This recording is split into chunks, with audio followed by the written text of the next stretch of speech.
promote these artists if we decide to promote them. If them have good lyrics and good rhythm that I can produce with. What do you consider good lyrics? Well, about the political situation. No, well, not generally. Me's a man who don't think in terms of politics from no level, neither the PNP or the GLP, because I figure more or less that politics play a lot of games with poor people's life.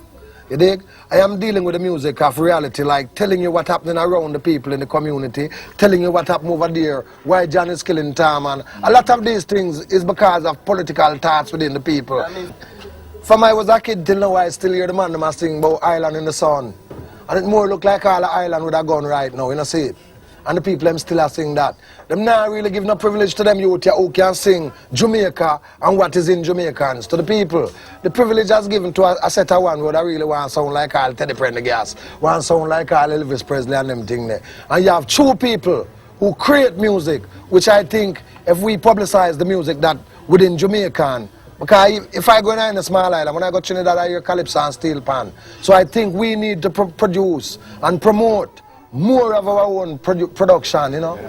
How do you feel about the song Tribulation that you sing? Well, I seen tribulation in a lot of people's mind, you know. So it's I who just give the message to bring it out onto the people. You know, my people around me and even to the foreigners of the earth, you know. Because Jah really send a messenger each time to speak to his people. But the politicians in Jamaica use reggae music. They have to use the music because God said music alone shall live. Politics is a folly. The music controls the mind of the people. So at all time, whenever time the strong get weak, because right now them say only the strong survive, but why say right now on earth, not just Jamaica. Even the strong get weak at time. And when the strong get weak, him turn to the weak for assistance. You know, see it? So the music where the people sing, it elevates the people more than what the politician tell them because it's pure friction. The politician and the preacher tell black people. And the people get so sick of that with the music, them will swing and rock and do it, but all listen what the brother say and just get into our music. For instance, an individual politician might use an individual recording, which is a hit song in the people's mind. So the people sing along to that. So immediately it's like them get indoctrinated because the music lead people, you know. Even the sound system where we do it at some time, you're surprised to see how much 100 people just come out and can pay for coming and dance, but them don't leave till daylight because it's the only comfort, it's the only meditation within the mind because them have so much problem that is the music take for the problem for a little while, you know, see it. Marley sing some tune for using at the election there, for fight the ism where I go on because the youth them get crazy. A man just fire him gun for them brother for nothing. The political people give them the gun to get power by scaring certain people or to destroy certain communities. That is how it works from either sides, right? Each gunman will defeat the other side of people. That is always a tug of war with the people.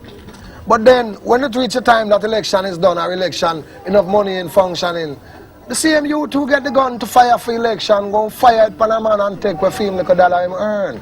It's American gun, yes, man. They use it in Vietnam. Yeah, man. Them use a Vietnam kill up enough China, man. Well, the same gun them pass down, you have to kill up the black man. Is that, well, as I show them, you see the argument here arise right now. You know, it bring back the argument. When I tell you the music now is where the man them live.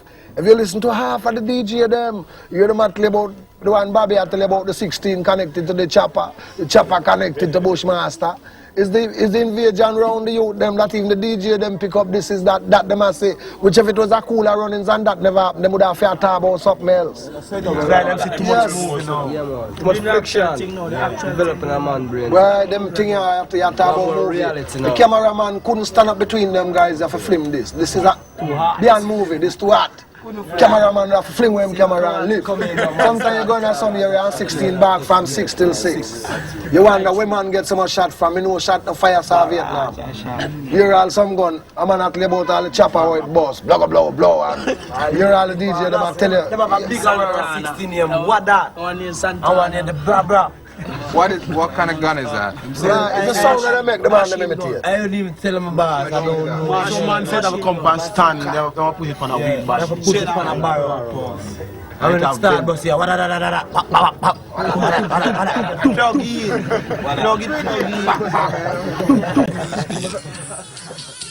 Them call Sunday Mother's Day, and we're not going to do any program on Sunday. We have to start really deal with it today.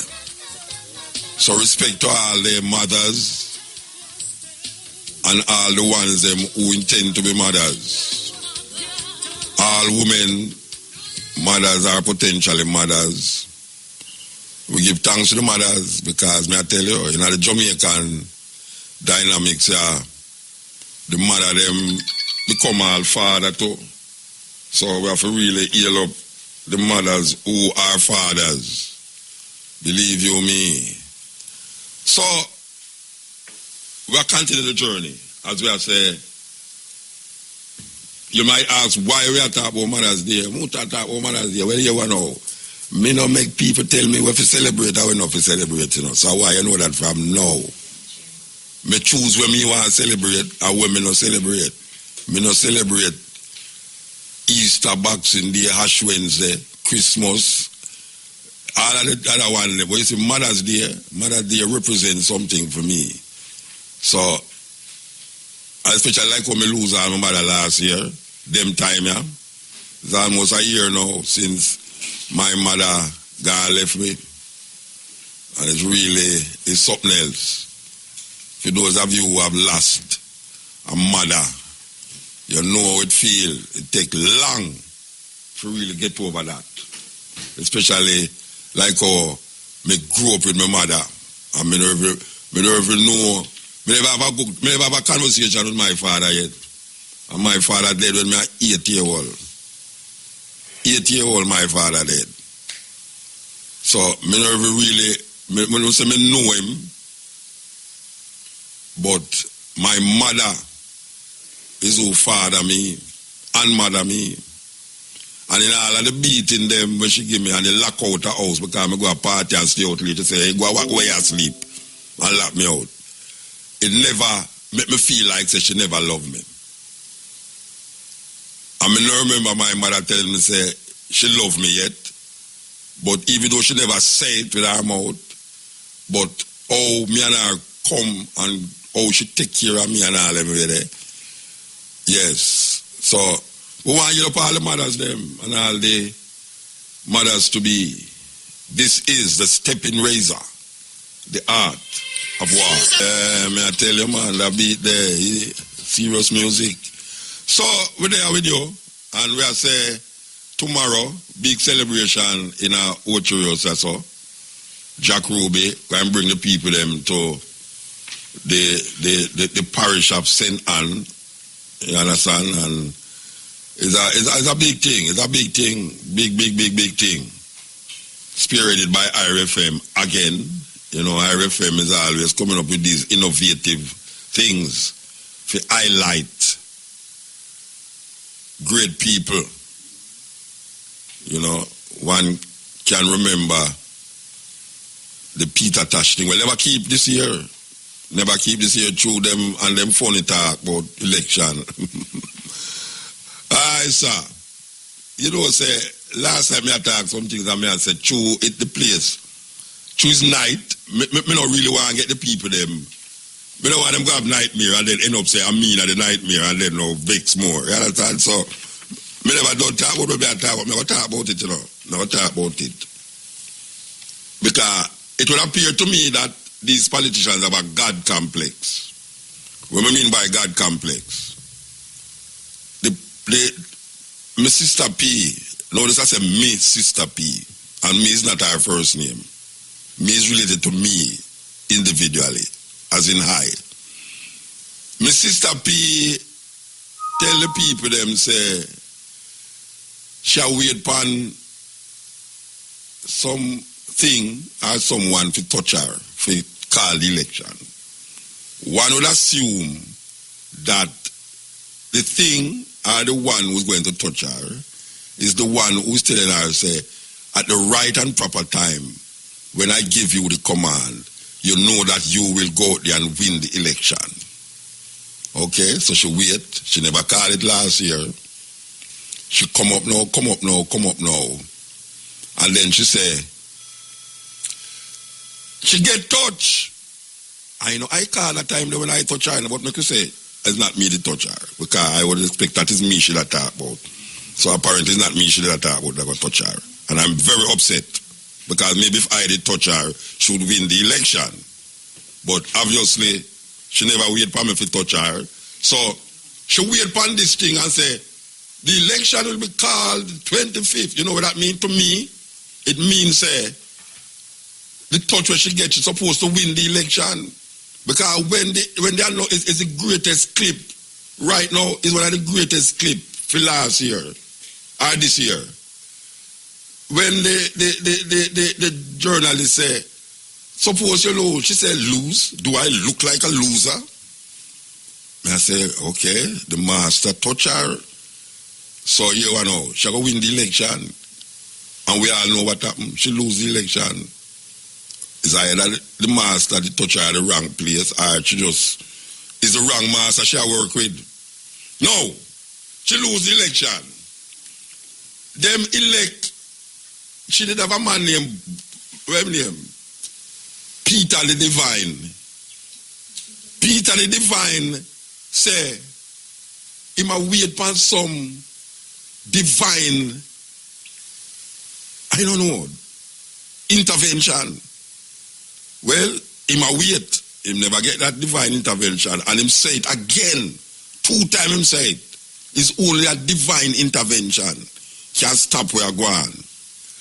Even though the people them employ him to make sure that certain things not go on, him can't stop it. So he might look for some invisible something. I don't know what invisible thing these people looking for stop the thing.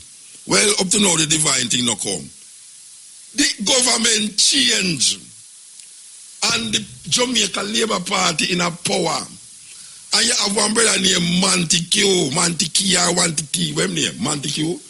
Manticue, the Minister of National Security, right? Him come echo where the other one say him a wait, it's only a divine intervention can help the crime. Oh, these people have a God complex. What the hell him talking about? No, you think it done yet? The divine intervention not done yet, you know, because you realize there's something wrong with the whole thing now, you know. Anytime you hear leaders who is employed to do the work for the people, on behalf of the people, and then now them give up the work and start to hand it over to some invisible thing. Them for left. All right. The police them now. This is where it reached now, you know. The police them said it's only like this, them a search for a divine intervention. After them say we are going with the crime rate and all, them say, boy, we need a divine intervention. So everybody a look for divine intervention. Remember telling you something now. In a humanity you find divinity. It's only in humanity you can find divinity. And because we do have a humanity, because we don't connect, we can't find the divine or the divinity that is in us. So we search outside ourselves continuously. We look for invisible this, we look for supernatural this, all of these things. Yet still, everything where is necessary and needed to make a solution. Because we create the problem, you know. And no divine entity not going to solve the problem. It's we have to solve the problem. We have to find the metals and the wheels to solve the problem. Mr. Montague, Jamaica Force, what them call themselves, Jamaica Constabulary Force. Miss Portia Simpson, Mr. Peter the Divine, and all other ones. There is no intervention of no invisible force that is going to stop the economy from fall or the economy from rise, the crime from decrease or the crime from increase. There is nothing that is going to do it, but we are going to stop it. Because we create it. And we have to find the core of it to stop it. So when them start to talk about tidal, when them call the latest initiative tidal wave, the man them start something named tidal wave and the thing gone away. It get terrible. So me I look at some statistics here, so well, me could say January to March, January, February, no. January is not this government in our power. And you know the wickedest thing about it? The Saint Andrew of Holiness, the Holy One, him last year say, anytime PNP in our power, the crime rate increase. That is where Saint Andrew say, anytime him in our power, anytime PNP in our power, the crime rate increase. No. January them say the crime rate go down and them start go on like say them do it. I lie them I tell you now. It's a spin-off from the one the government before. But people of Jamaica, you realize say the crime we are going you saw between February and March and April are some vicious crime beyond belief. The way the man them are going, you know, you wonder if it's some dinosaurs I do some evil things. And some terrible killing are going, you know. The statistics where we have also say in a January 77 murders. In a February 83 murders. In a March 58 murder. Now if you count that, you know, January, February, March, hey, enough people we're not at war with nobody, you know. We're not at war with nobody, we're going to come forward. You know, so me drive go down and watch you come back, you know. Look at the letter, which arms house. Which arms house. But you see, you want me bother with it, no, make you keep on saying that. I mean, that what kind of arms house me bother with? Oh, what's Pennsylvania, man? It was good, cool. Yeah, me you say how much degrees? Cool, man. So you take off your shoes? Because when me don't have no shoes, you know, so sir. Anyway, I listen to all of your report them though. Yeah. No bother with that, you know. No, the arms house business, no bother with that. Yeah, that's all right. Okay, so we did talk about this crime rate business, you know, where the present Prime Minister say that when the People's National Party in power, the crime rate zoom up. Now, I don't know if him is very proud of these statistics that we have in here, but between February and March the 19th, 100 and odd people dead, and that is not talking about after the 19th of March, and that is not talking about April neither. And I hear them say crime gone down, and I'm tired to tell them, you know, I say you cannot make a decision of a terrible thing that when the next terrible thing happens, you say it did better than the other terrible thing. You can't compare one negative to the next negative. If you have 1,000 people dead last year, and then this year you have 999 people dead, you're going to say, boy, right now things gone better, you know, 999 people dead. It's madness. It's madness. Jamaica cannot be a proper place if we come after crime if we don't go beyond independence. That is where we must mark it off the crime rate before independence. That is what me I say. Me don't know about the next man, but a man can't come to the say the crime rate gone down. Based up of what? Based up of last year the same time. Oh, we had 100 murders in January last year, and this year we only have 90. Oh, you cannot compare negative with negative. It's madness. It's madness. These people now they must start this operation. Where them have operation this which part of the paper there? Operation this, operation that, operation zero. You know what people. The Minister of Transport and Mining is to launch Operation Zero Tolerance to reduce road fatalities beginning Saturday, May the 7th. How much operation these people can have? Wow, diarrhea them have so rasta. Everybody have operation. It's some diarrhea business that go on in our country. That all the police them have operation this, operation that. Now the other one them come up with what? Tidal wave. What is the purpose of the name of the things them? For differentiate it from what? From the one before. The one before never worked, so them try another one, so them try another one.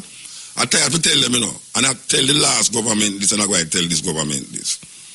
And no, so don't listen to me, but it's just one minister they tell us, boy, Muta, we love what you're saying, but why you talk them too radical. They will hear them and say them are ban styrofoam. And we them here with that, you know. I swear it's be them here with that, about the styrofoam thing and the plastic bag. Anyway, hear what I say now. You see, for instance, New York was one of the most dangerous city them. People is scared for walking in New York. I mean, like, even in a Manhattan, if you walk in a Manhattan with crowd there on Times Square and all them places, the people is still afraid. But guess what? They did something to bring down the crime rate. New York have approximately 10 million people, which is almost is 3 times the amount of people living in New York than in Jamaica. You have places like, I could talk about like a place where they devastated in the 1990s, like Rwanda in Africa. Man did kill people like, civil war. And now, not like that now go on. Now here is a place where a closed down prisons because them don't have enough criminals again for putting in these prisons. What am I saying these things for? Why we don't send some of these people who have operation to go to this country and find out? I could start in New York.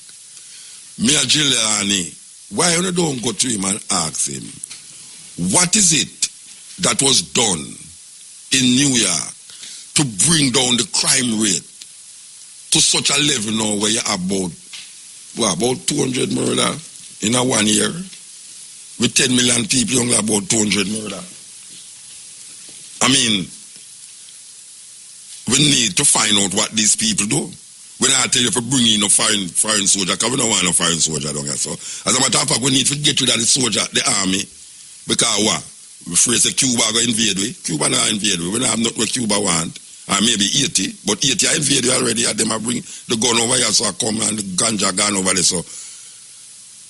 And yet still 80 do have the amount of murder where we have, and it's the poorest country in the region. 10 million people in a 80. And the crime rate in a 80 is not even quarter, not even 1/3 of what Jamaica have. We're supposed to be this so-called developing country. Why we don't go find out what these people do to maintain a sane crime rate when it comes on to murder? It's something funny if we say that, just we do that. Jamaica is a dangerous place. Me not tell tourists not to come here, but maybe I should tell them not to come because Jamaica is a dangerous place. If the gunman don't get you, the car man will get you. If the car man don't get you, the supermarket will get you because pies is at the supermarket where you go in your house, at least the gunman see you outside and shoot you. You actually carry the pies going in your kitchen and kill you. So we have the food, the gunman, and the car man. We're after we. Anyway, we're going to come back again. Listen up to the special part draw up next. This is the stepping razor. We're talking about the crime thing. And we are say we need more. I say about the soldier them, Jamaica don't need no soldier. We need more police. We can monitor the system we are going in Jamaica with all these murders. And it uses you have some soldier. The soldier them come like prisoner. Them a eat public food. Them a get pay. Them wear uniform. And them have gun with good a can't fire. And them sit down up a camp now do nothing. We need to get them working. We need to put them on the road. We not wait for no 18 invasion and no Cuban invasion. You understand? We need to put them people up on the road because the police them either short staff, them have too much operation agwan, or I don't know. But it's definitely not because them not praying. Them praying hard too. The prayer them not helping. The prayer them not working. We need something more to deal with this thing, man. Because every time you kind of get relaxed, like, all right, well, you want to see some 100 people dead this month, And everybody start to feel good because 100 people dead in a month. You say, oh, we reach a stage where if you hear 100 people dead in a month, it's like you don't feel too bad. If you hear 50 people dead in a month, you say, whoa, man, Jamaica get nice, man. 50 people dead in a month. 50 people dead in a month in Jamaica is not a good thing. It's not a good thing. And we are talking to all the police them in there and the head of the police force. If 50 people dead in Jamaica in the month, and it's much lower than last year at the same time, it's not a good thing. You cannot associate negative with negative. There's no logics in telling me, say, you know, say 50 people dead this month, but guess what? It better, you know, because last year, 100 people dead at the same time. This is a little island, 52 miles wide. You're not supposed to have so much people that dead per month. Murder. It's a terrible thing. Oh, we get so complacent. And not even complacent, but we get so traumatized that now you hear people about out, we want death penalty. I bet you the minister about death penalty, you know. The same minister there, when name Montague, he must about death penalty and get the people them rile up, you know. You see, death penalty, I don't have nothing about death penalty, you know, but when I say no, you see how Jamaican justice system set up, when you try a man and find him guilty, you know, and hang him, you can't do nothing about it again, you know. If you find him not guilty, you know. And you see how the justice system say in Jamaica, it's very difficult for you not clean up the justice system and then say you're going to bring back hanging in Jamaica. Because we don't know how much people are passed through this justice system, what them call justice system, and how much people in a prison right now were not guilty. Can you imagine if you put a man, 10 men in a prison and say you're going to hang them? And then when you hear from the shout 5 of them, not them do it? The hanging thing, you know, is really a weird situation, you know, because I tell you, sometimes a man say no hanging, you know, but if a female family dead, and them find the man, I say, boy, hang the boy, cut out him this and whatsoever. But you see the idea, in a society that is not justice, almost justice is not prepared, because them say 70%, if a man commit murder in a Jamaica, 70% possibility that he might get away with it. 70%, you know. That is what it's read in the newspaper. I now go against what them say, because them know them do them scientific this and scientific that. I say, if you live in a country where the possibility that you might, 70% possibility that you might commit a murder and get away with it. Oh, you have a ball out for hang people. Who you going to hang? You're going to hang a man, the law say, guilty. And you put him in a prison. And him dead there. And then the day when come him hang him. And then you do some more investigation and find out, say, right, you know, say, we hang the wrong man. That is not a good thing. And we are call out Mr. Montague, you know. I say, Mr. Montague, don't rile up the people them. Don't rile up the people them, you know. Because you have countries in the world where ban hanging, and these countries have no crime rate like how some of these third world countries have crime rate. Crime, I go on. The statistics don't show, we say, even in America, state by state, where each state decide where them are going to do and where them not do. The statistics don't show, say, because a man, people are get hanging in that state there, the crime decrease. You have countries where don't deal with this capital punishment thing. But you see, when people start to get angry, you can play upon them anger, you know. And you make them settings. But you see, if a man really a check say him will give up him liberty and him freedom for security, maybe him don't really deserve none of them. If you can plan to give up your liberty and your freedom for security, maybe you really don't deserve any of them. And for a little country like Jamaica, for have we are going so. Ted. The other man tell me, say, boy, Muta, you really go to Turkey with all them bombing we are going. I say, but watch out. I want to tell you, if I go a flanker, I have the same problem, the same fear. I go a flanker, because the amount of killing we are going a flanker, yeah, it's a thing. I go to Turkey, and bombing a go on a Turkey there. Me never feel threatened. The only time I did feel threatened is when I come back on the plane. And when I say pure Jews that come from an Islamic country, I say, oh, so much Jew upon this place here, upon the plane. Am I going to be a collateral damage for this plane? That's everything. But really and truly, we can't see about the hanging, but we can't put hanging in place where we live in our country, where the justice system is almost nil of justice. We need to examine the justice system before we can say we're going to bring back hanging. Because, watch a man, it's a terrible thing. Can you imagine a man will hang one of my relative and a man will get up and say, boy, you want to say, I know him do it, you know. You know what people dead, you know what people in a prison were no guilty. We want to up all the prisoners them when not guilty of what them tell them, say them in a prison for. You know what people in a prison were not guilty, but them have to spend all 10, 15 years in a prison. And the man outside, because 70% chance that the man outside is really the man who is the killer. This is the stepping razor, the art of war. Okay, so we want to feature, we have a feature here, we want to talk to my brethren.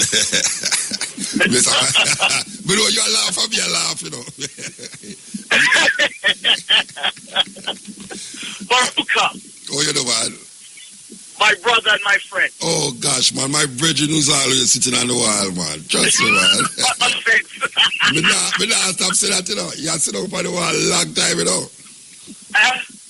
Yeah, but you see, give a good vantage point where you sit up on the fence, you know. No, but what you know, we are licked down all fence now, you know. We have put up concrete structure now, so we don't really need you to sit up on the fence again. Oh, okay. But yeah, I'm still the wall or the fence, or you want to call it. All right, sir. So we know you're one of the first man them down RFM, yeah, so you're one of the what them call it the root of RFM. Oh well, you're so kind. Yeah, I kind to you even though you sit down on the wall. I don't know nothing. All right. You're my friend. All right. Always. Now, Jack Ruby is a man who make him mark in this part of the world, yeah. RFM make it mark in this part of the world, yeah.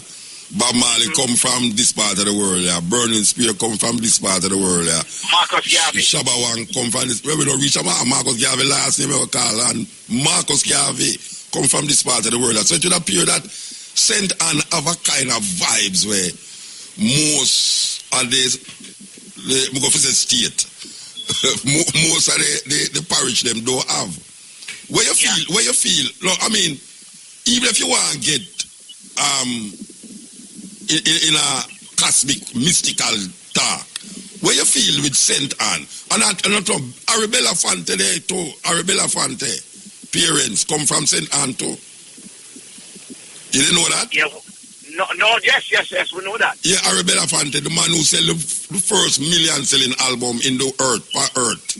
Yeah, and you have so many more. I mean, people like Jackie Mitu and so many other people come from up in, you know, I mean, Jackie Mitu come from a place named Tobolski, I think, near Bamboo there, you know, somewhere up the hill there. And, you have a whole,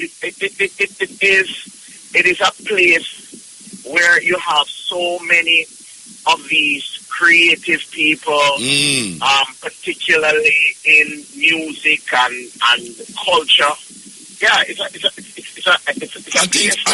think them need to study the parish because without being mystic. Why? What makes it so special? Yeah, in terms of from the Pan-Africanist to the musician to so much to our ganja too. Because when I tell them say the best ganja come from St. Anne too. Yes. And then Westmoreland come lick it out, I think. Westmoreland lick it out. I mean, you know, I don't know if the whole garden designation has anything to do with, you know, being a place of reflection and thoughtfulness. I don't know. Yeah. That's all right, Jack Ruby is one of them man where, let's say, RFM celebrate life and work. Your connection with Jack Ruby? No, well, you know, I tell you, really was the man who exposed me to the business of music. I mean, when I say exposed me to the business of music, I mean, Jack saw me as a little youngster. I suppose he thought that, you know, I had some talent in some areas. And what would happen is that from the very earliest stages, what Jack would do is that, you know, Jack had all of these contracts with Chris Blackwell and, you know, because he had all of these groups, the Foundation and Donovan and Lincoln Chain, and prior to that he had his arrangements with Burning Spear and all that. But I wasn't in the Burning Spear era, but in the second phase of Jack's musical production, when he had Foundation and Lincoln Chain and so on, what would happen is that Jack would just come and he would just get these 80 or 100-page contracts from a Blackwell, and he would just pass them on to me and say, check out this and see how it goes. And, you know, I really didn't have any serious background in or grounding in the understandings of these contracts. But it was incumbent on me to learn fast because he was dependent on me to provide him with a certain kind of judgment as to how viable the arrangements that were proposed seemed.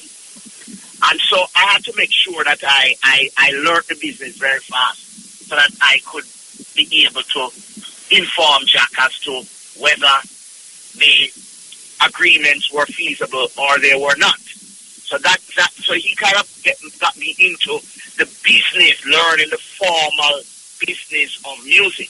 Okay, and so then, and you carry it right through to being a man and all over the place. Well, yes, yeah. as we would later see. Mm-hmm. But the other thing is that Jack also, I mean, he also exposed me to the production side of the thing, because Jack was a serious producer.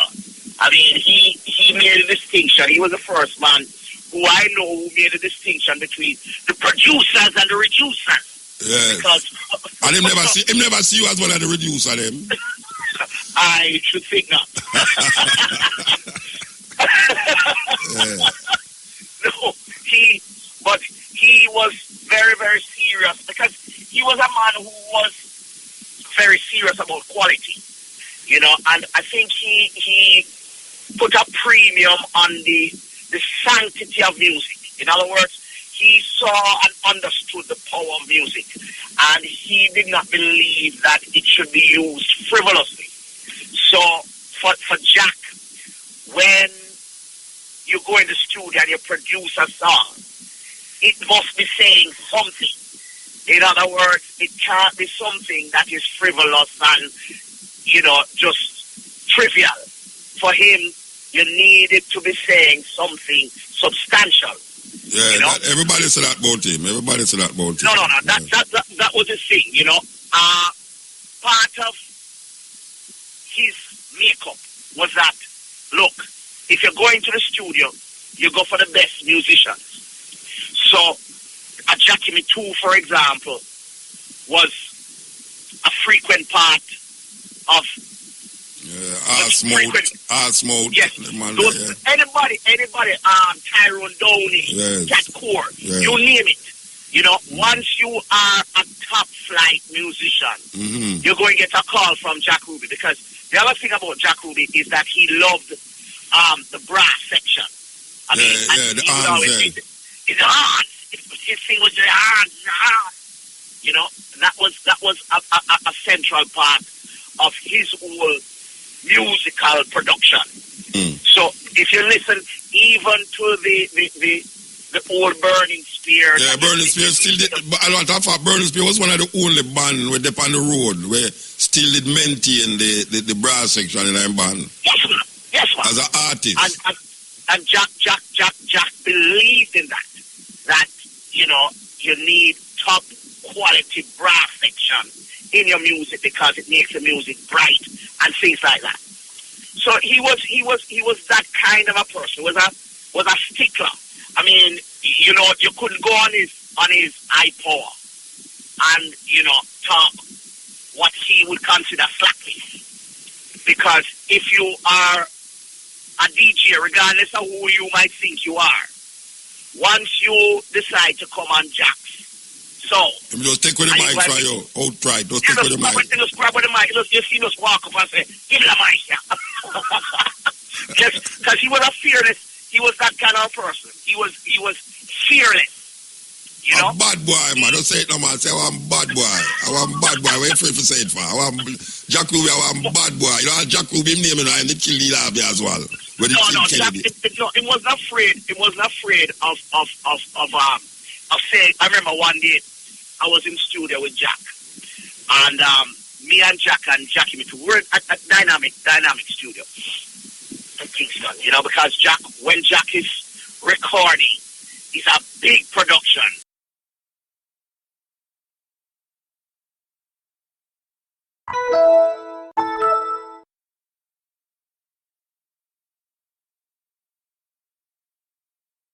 Of saying, I remember one day I was in studio with Jack, and me and Jack and Jackie we were at Dynamic Studio in Kingston. You know, because Jack, when Jack is recording, it's a big production.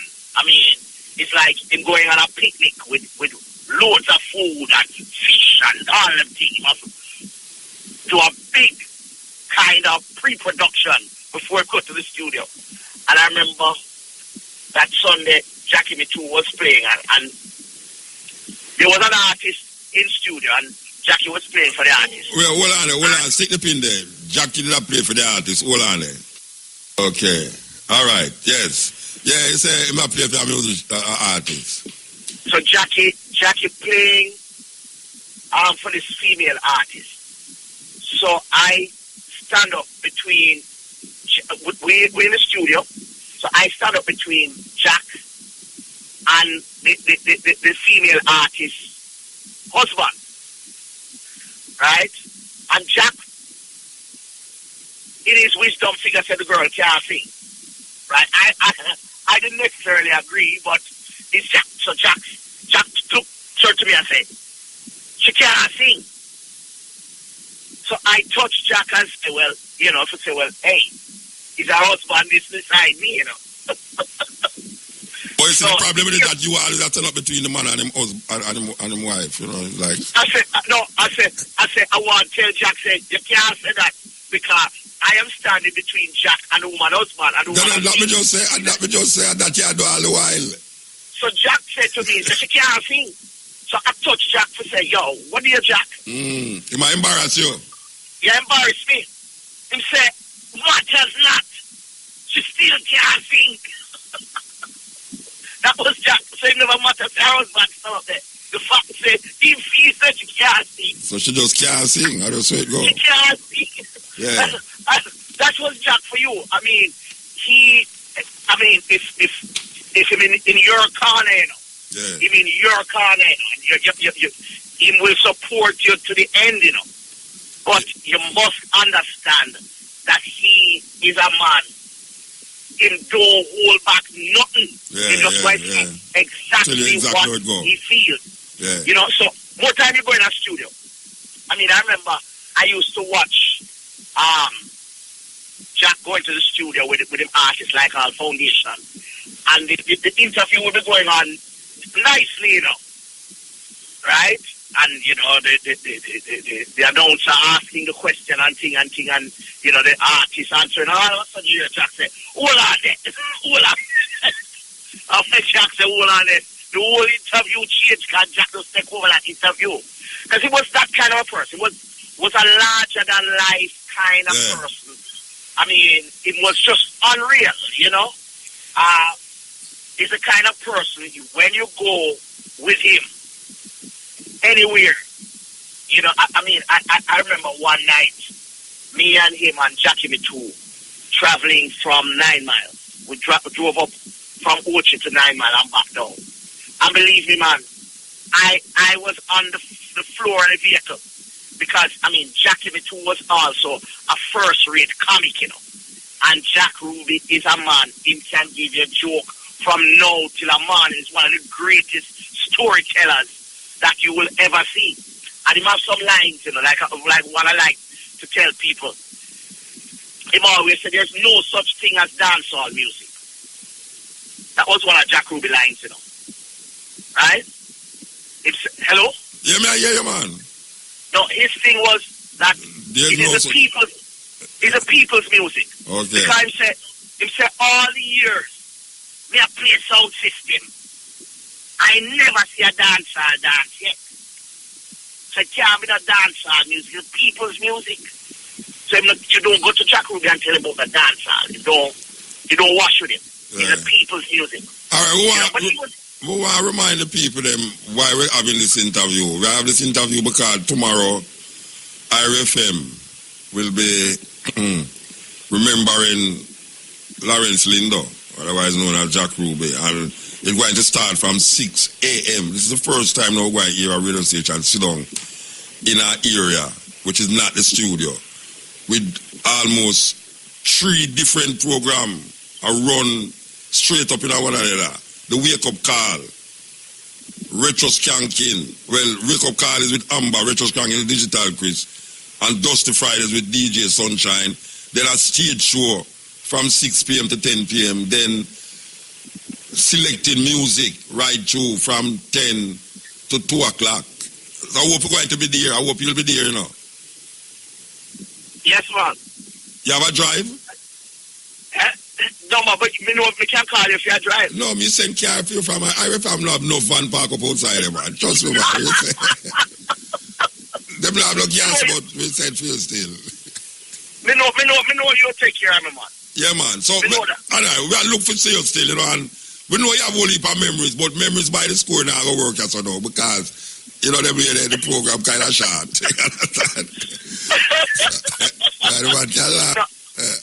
Boy, but you know, Jack was is a world class boy.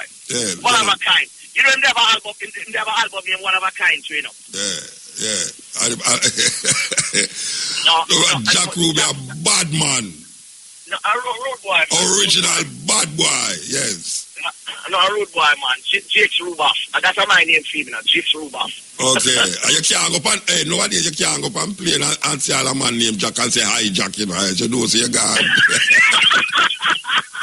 You have to say, hey, Jack. Yeah. Ahoy, Jack. Yeah. All right. Give thanks, Rich. You have to move, yeah.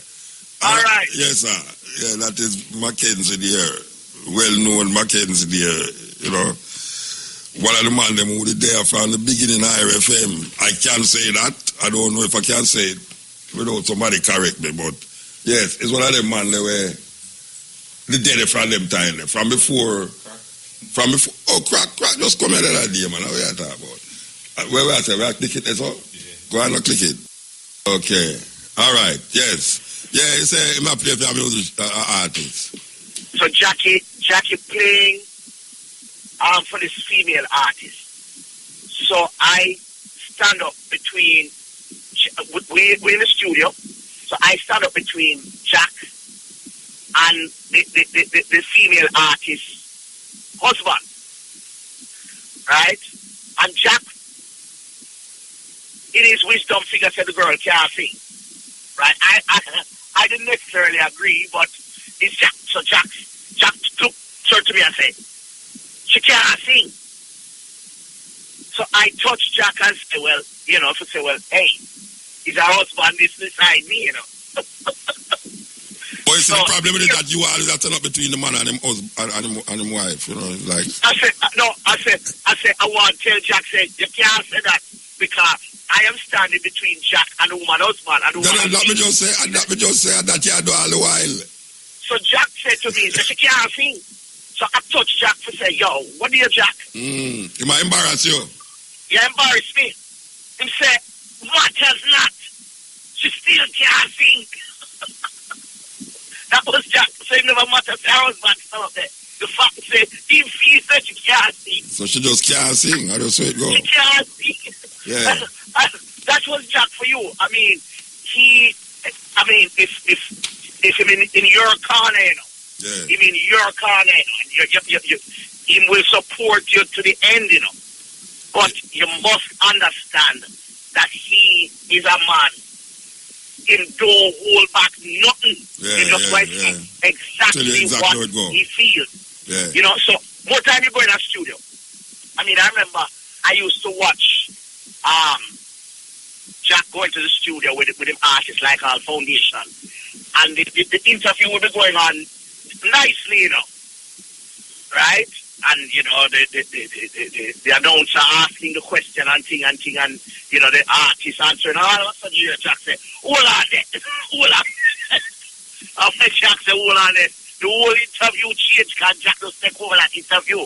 Because he was that kind of a person. Was a larger-than-life kind of person. I mean, it was just unreal, you know. He's the kind of person, when you go with him anywhere, you know, I remember one night, me and him and Jackie Me too, traveling from 9 Mile. We drove up from Ochi to 9 Mile and back down. And believe me, man, I was on the floor of the vehicle because, I mean, Jackie Me too was also a first-rate comic, you know. And Jack Ruby is a man, he can give you a joke from now till a morning. He's one of the greatest storytellers that you will ever see. And he has some lines, you know, like what I like to tell people. He always said there's no such thing as dancehall music. That was one of Jack Ruby lines, you know. Right? Hello? Yeah, man, I hear you, man. No, his thing was that it's a people's music. Okay. Because he said all the years we have played sound system. I never see a dancehall dance yet. So it can't be no dancehall music, it's people's music. So you don't go to Jack Ruby and tell him about the dancehall. You don't wash with him. It's a people's music. All right, we want to remind the people them why we're having this interview. We have this interview because tomorrow IRFM will be remembering Lawrence Lindo, otherwise known as Jack Ruby, and it's going to start from 6 a.m. This is the first time now we're going to hear a radio station sit down in an area which is not the studio, with almost 3 different programs run straight up in one another. The Wake Up Call, Retro Skanking. Well, Wake Up Call is with Amber, Retro Skanking, Digital Chris, and Dusty Fridays with DJ Sunshine. Then a stage show from 6 p.m. to 10 p.m. Then selecting music right through from 10 to 2 o'clock. So I hope you're going to be there. I hope you'll be there, you know. Yes, man. You have a drive? No, man, but me know me can't call you if you drive. No, me send car for you from I have no no van park up outside there, man. Trust me, man. Them not have no gas, but we send for you still. Me know you take care of me, man. Yeah, man. So, me know that. All right, we are looking for sales still, you know, and we know you have a whole heap of memories, but memories by the score now go work as well, because, you know, the program kind of short. You understand? Right, man, can laugh. Well, but you know, Jack was is a world class boy. Yeah, one of a kind. You know, never album in one of a kind too, you know. Yeah. Jack Ruby, a bad man. No, a road boy. Original bad boy, yes. No, a road boy, man. Jakes Ruboff. And that's my name for him, Jakes Ruboff. Okay. And you can't go on, nowadays you can't go on plane and say all a man named Jack and say, hi, Jack, you know. You know, say, God. You have to say, hey, Jack. Ahoy, Jack. Yeah. All right. Give thanks, Rich. You have to move, yeah. All right. Yes, sir. Yeah, that is Mackenzie there. Well-known Mackenzie there, you know. One of the man them who was there from the beginning of IRFM. I can't say that. I don't know if I can say it without somebody correct me, but yes, it's one of them man that were the dead from them time, from before, oh, crack, just come here that day, man. What are you talking about? Where I say, we have to click it, that's all? Yeah. Go on and click it. Yes. This is the stepping razor, the art of war. Good afternoon, Crack. Why, Crack attack some things inside I said I never know as a Christian. Believe you me. All right, so We just interviewed Mackenzie a while ago about Jack Ruby. Last night, the first tune we played on the program was a tune by a sister named Fabian. Well, people might not know her, but she was one of the artists. Well, she was not an artist, really. I know her as a poet because the second book we published was me and her book. It called Sun and Moon. She used to do so she used to work with Playboy, but I didn't have Playboy in Jamaica. And then she started to sight up and she moved on Jack Ruby and then produce. We were told, because I was wondering if it's Jack Ruby produced the song. I was told last night, yes, it's really Jack Ruby produced the song. Because most of the time when Jack Ruby gets some songs, as you hear Island or Mango used to get it, like the Burning Spear, Marcus Garvey album, and them album, Man in the Hill. Well, this little sister named Fabian, who we got to know very, very well, to the point where I say, we did really produce a book together. She have this tune now. I want to play this tune now, you know. Again, big tune. Big tune. A man tell me last night, I don't know, but a man tell me last night, them did ban it. Off of the radio. And I can't see why them would have banned it, but it's a really a mild tune compared to certain other tune. But I go and play it. Produced by Jack Ruby.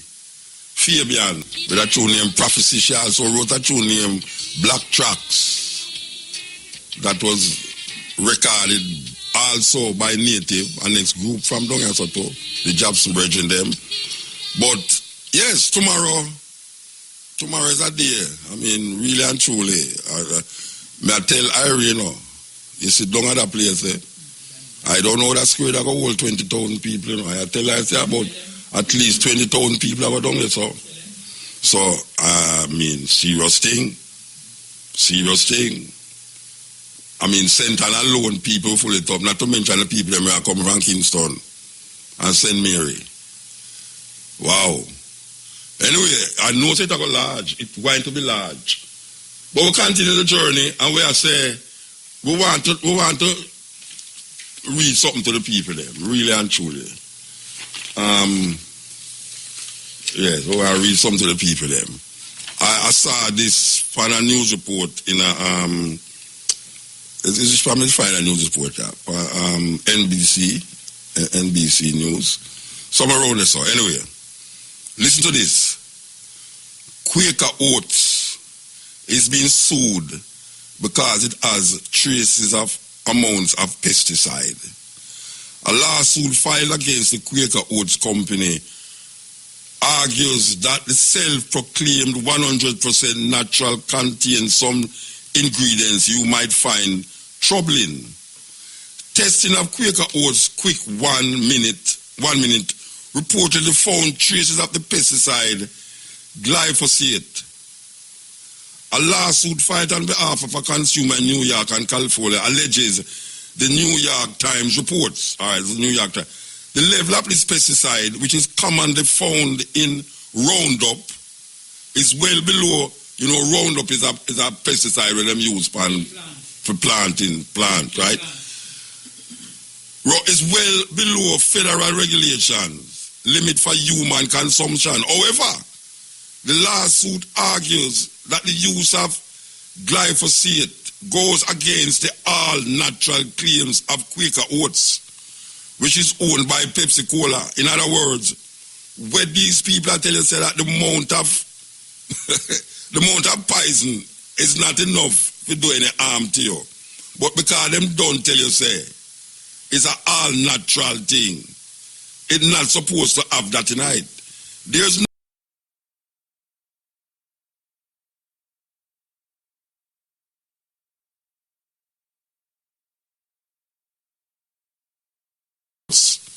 which is owned by Pepsi Cola. In other words, where these people are telling you that the amount of poison is not enough to do any harm to you, but because them don't tell you it's an all-natural thing. It's not supposed to have that tonight. There's nothing unlawful about Quaker Oats growing and processing methods, reads the lawsuit. What is unlawful is Quaker's claim that Quaker Oats is something that is not in order to capitalize on growing consumer demand for healthful natural products. The Environmental Protection Agency allows for levels 30 parts per million of glyphosate in cereal grains. Quaker House was found to contain just 1.18 parts per million, 4% of the legal limit. Last year, the World Health Organization classified glyphosate as a probably carcinogen, resulting in renewed focus on potential health risk for the chemical in food. This is a serious thing, but then now I'm going to tell you, say, it's not enough to cause any problem. What is enough poison? Suppose you eat it regular, continuously. Suppose the man who does love oats. Like you have some rasta where everything have oats in it. Oats. And them I use Quaker oats too. Suppose a man is use oats. It's a serious thing, you know. You know, one time them did, and I go call the name of the cornflakes.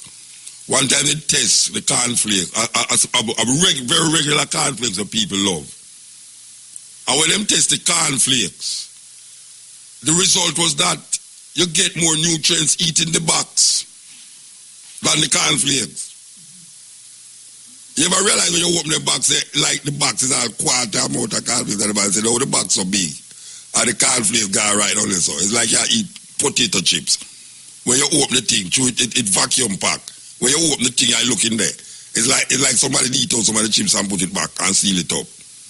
But the man them say, yeah, it's better you eat the box because you have more nutrients in the box. A whole heap of food right now. That's what I tell you, say, the gunman will get you outside of your house, you know. But when you go to a supermarket and carry the poison inside of your kitchen, and you start to make your mouth become a pathway to the cemetery, which is your belly. Can you imagine how much dead animal you eat in a 1 year? How much cow and goat were still upon the side of your stomach? Anything I go on there for? It's a terrible thought. A terrible thought, believe you me. Can you imagine how much chicken? That's why there's no big chicken with head again, you know. Because the more the chicken come quicker now. So you have a chicken where not have no feather or grow without feather now, you know. Them people are not easy, you know. You have incubator chicken and make no, you know, we never see sunlight from sunlight. And people have said chicken.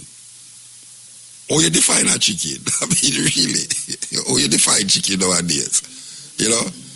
Did you know that livestock farming cause more damage to the environment than plane and SUV and drive up and pass up? Yes, livestock farming, because the amount of methane gas when the animal them pass them whatsoever and poop in the air and all them something like, the amount of methane gas we emit from these animals is worse than when a man drive him SUV and you see the exhaust and the exhaust and like they told fumes.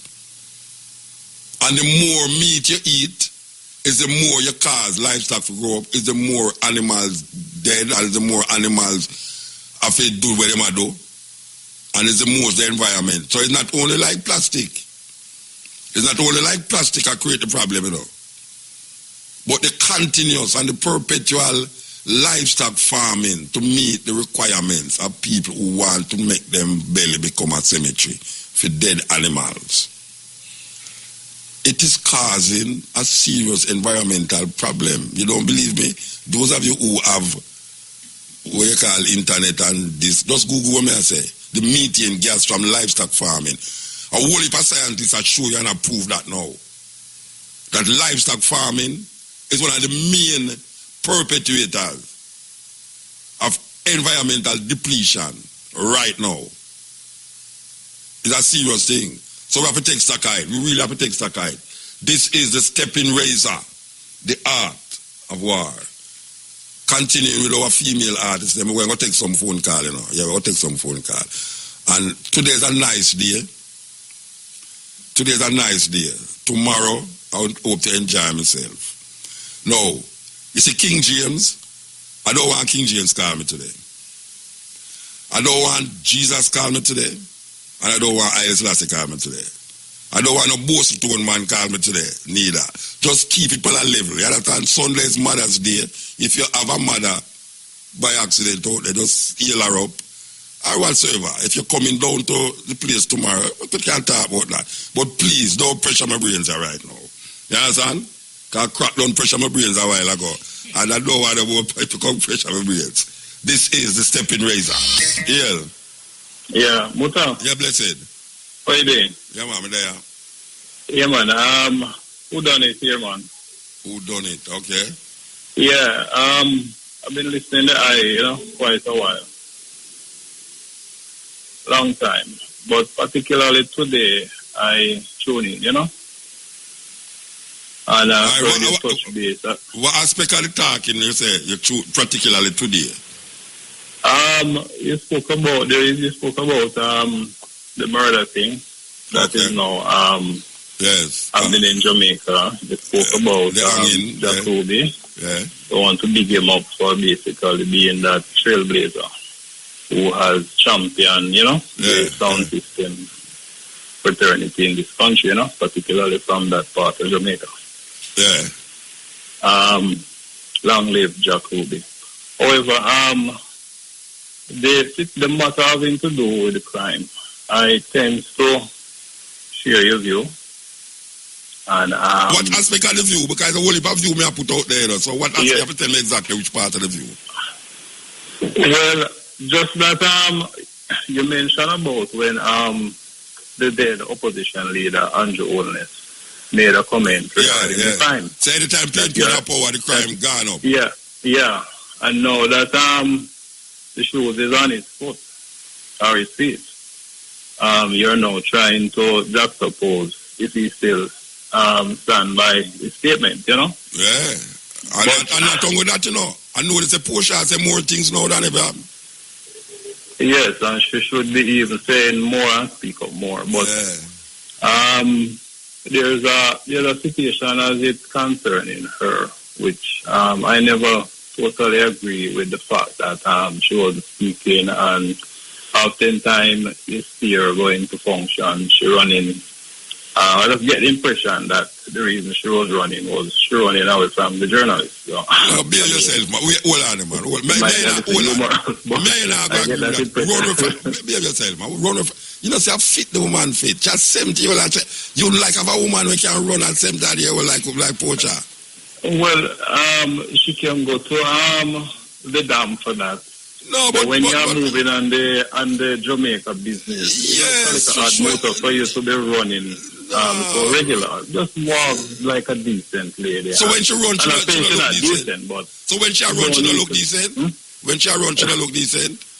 Well, she don't look decent. What I'm saying, I have this is just my opinion. I think your opinion. I think she's in the journalist. But anyway, I don't want to get sidetracked because what's up this up it gets a little bit deep. But the crime thing, there's certain statements that were made by, a particular party chairman, the party chairman, and it is, it come back to harm. Call the man well, I'm talking about the chairman. Andrew Holness you're talking about. No, man, it's a Pickersgill. You mean the other part? Mr. Pickersgill said. Tell me what him say.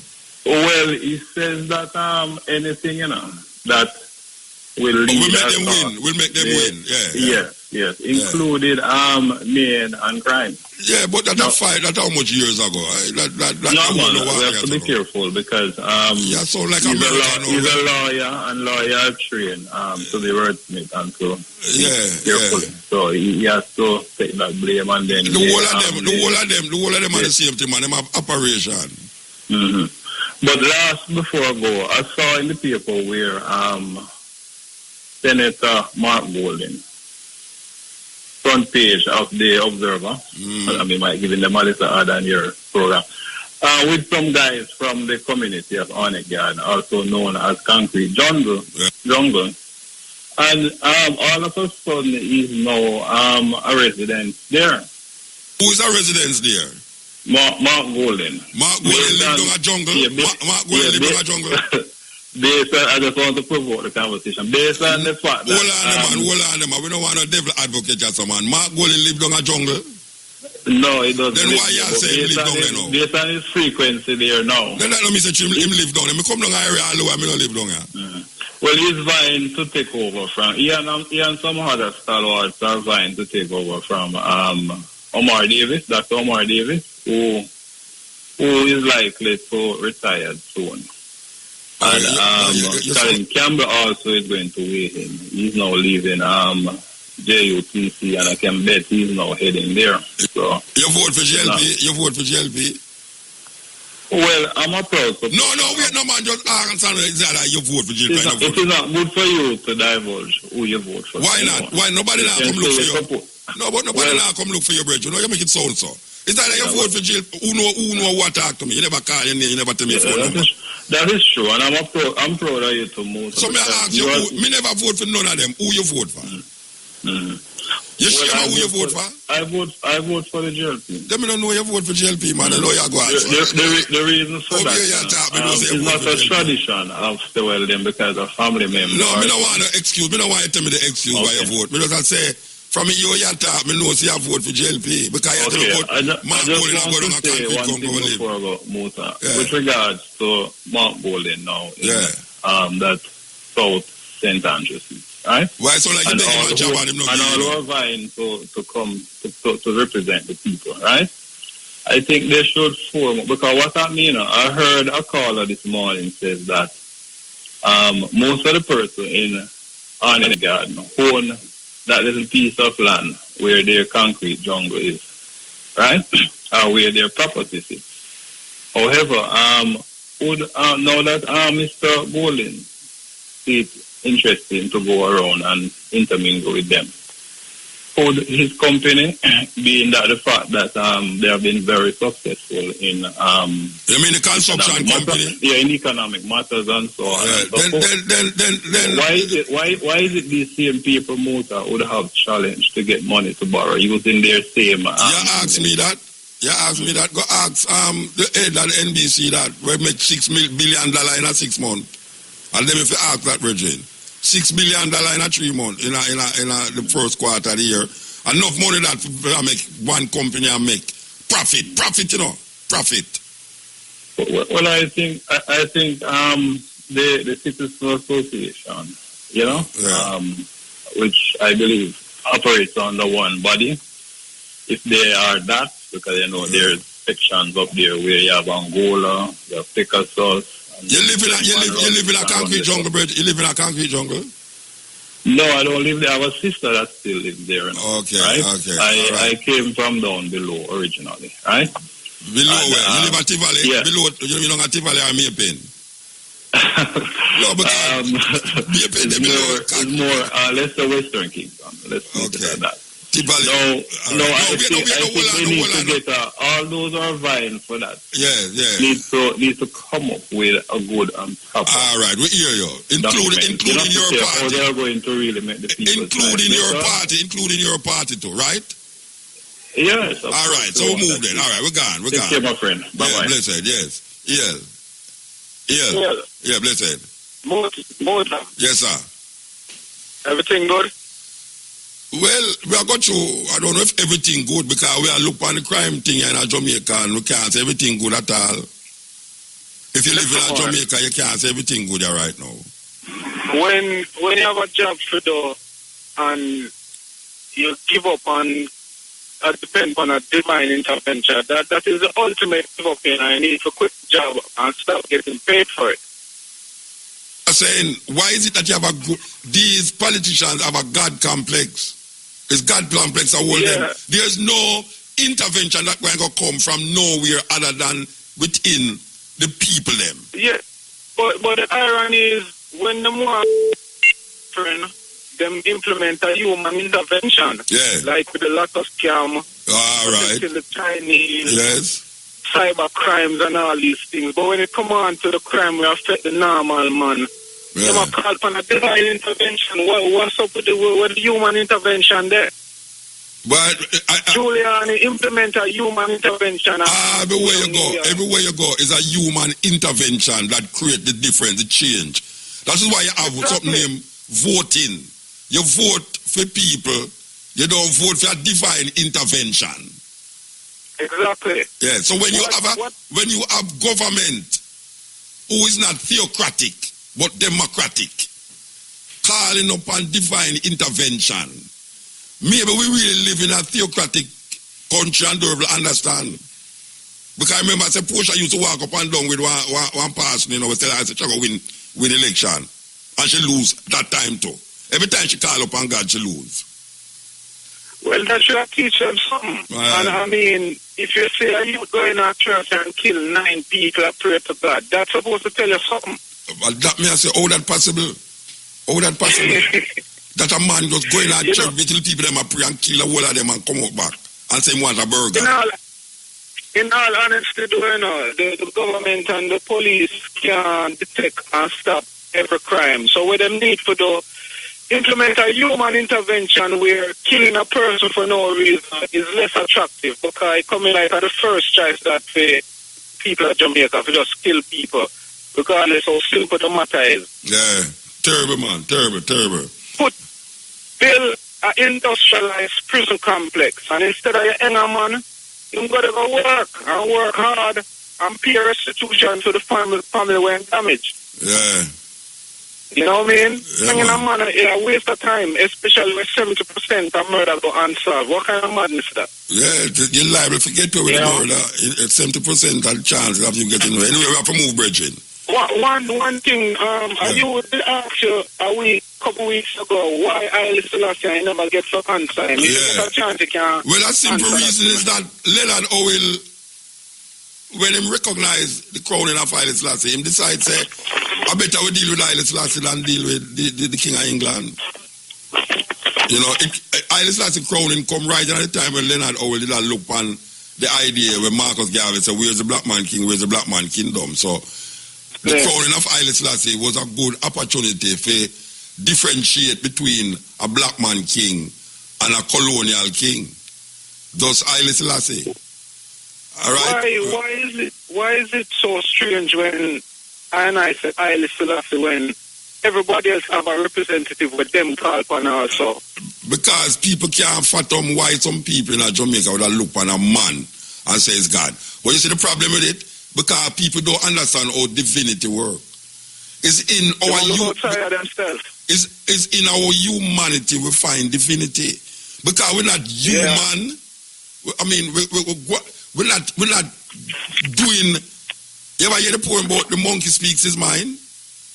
All right. You see, because we're not living in a human consciousness, we don't find that divinity where is in that humanness. So until we can find our humanity, we're going to always look outside for the divinity. Not understanding, sir, it's within the humanity we're going to find the divinity. We have to move, brethren. Respect. Yes, Ian. Blessed man. Yeah. 2 things. One, discuss is the Jamaica, the ID, what them call national ID. Yeah. The TRN thing? No, man. Which the ID? next one, the ID itself, man. Okay, yeah, one thing. Yeah, I don't regard that ID as a national ID. Where you regard it as? It is a voter's ID. Yeah, but them say that as a national ID. Okay, so it's a voter's ID used as a national ID. Yeah, I think them should have taken up the electoral thing off it and make it the Jamaica identification card. Okay, and what difference that to that make now to the thing? Yeah, well, that's a difference, man. Like it go right back into the crime. It go right, it connect back right with the crime. Which now you have I think when you fingerprint. Yeah. I think when I reach 18-year-old, everybody that reach 18-year-old should get a fingerprinting with a Jamaica ID. Well, I think when you have a crime scene, everybody that name, that fingerprint must come up in the system. Yeah, well, I think them are work on a DNA bank, data bank, a DNA data bank where you put your DNA, them have your DNA, and if a crime commit, them can match that DNA there with from the crime scene. You know, because sometimes... Yeah, because that national ID should be the ID of choice in the business. Yeah. Because I think your national ID is the biggest ID you have. You know? Your passport, now your driver's license are bigger than your national ID. But me not have no national ID. That may I say you can live in this country and die without one. Yeah, but you have and a that should be like that. Okay. It's like you should have a national ID. It's like a social security number.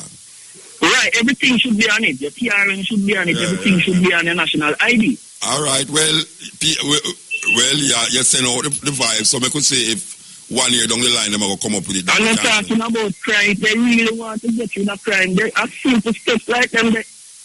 Simple steps. But somebody look like them want to see these crimes go on and go on and go on. Well, St. Andrew say when PNP in power, the crime rate jump up. So I could see what I'm here, so now because so far since them come in, the crime look merciless. I mean, crime not merciful, but the kind of killing when I see going here, so now is like merciless, man.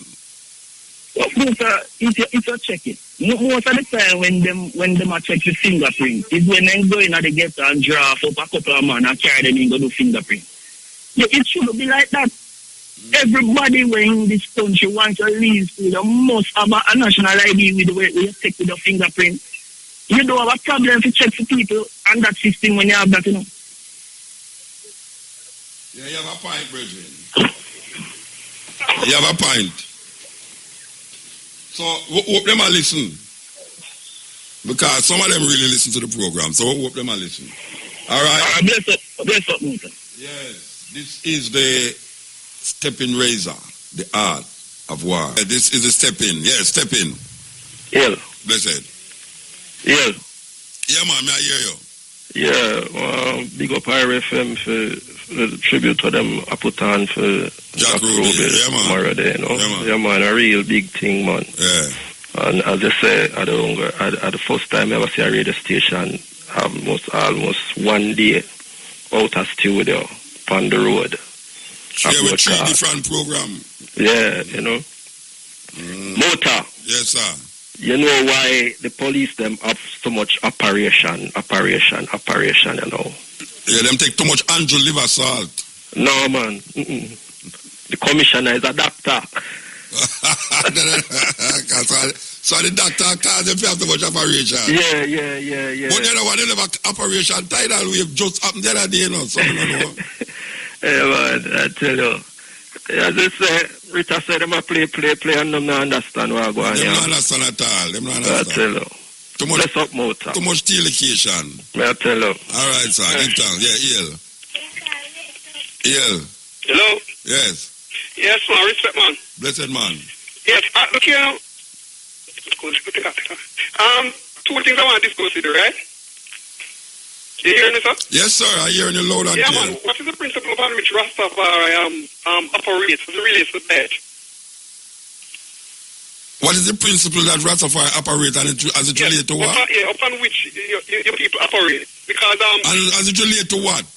There, food that we eat, man.